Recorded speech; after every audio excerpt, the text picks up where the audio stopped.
дар шаҳри Бӯстони вилояти Суғд ваксинагузаронӣ тибқи нақшаи масъулини муассисаи кӯмаки аввалии тиббии санитарӣ идома дорад.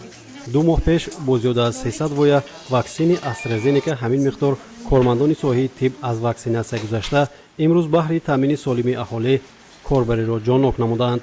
тавре ки иттилоъ гирифтем, дар ҳудуди шаҳри Бӯстон аз ҷониби сетоди бар зидди бемории COVID-19 8 гурӯҳи сайёр ташкил ва ҳамарӯза шумории ҳарчи бештари аҳолиро бо ин намуди ваксина мегузаронанд. Хушбахтона аз 16 июни соли равон сар карда мо бар зидди бемории коронавирус ваксинасияро оғоз намудем ва мо 3 намуди ваксина ворид шуд. Ин ҳам бошад ваксинаи ширкати AstraZeneca, Covishield ва ширкати хитоии Coronavac ва ширкати Moderna mRNK 1273 ворид шуд. Айни замон ваксинация бо ваксинаи Moderna идома дорад.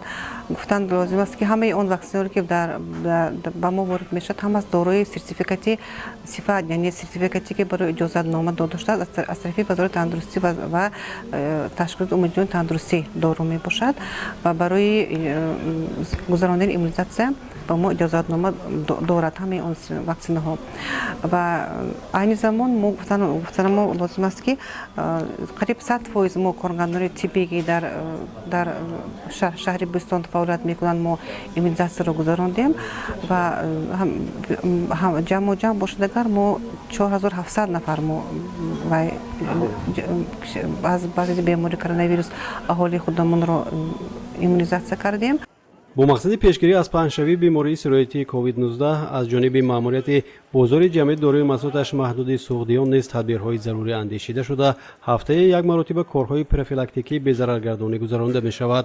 ҳамарӯза аз ҷониби масъулини маркази тиҷоратии болозикр тавассути балангӯякҳо корҳои тарғиботи ташвиқотӣ доир ва шахсони бениқоб ба бозор омада бо ниқобҳои ройгон таъмин карда мешаванд.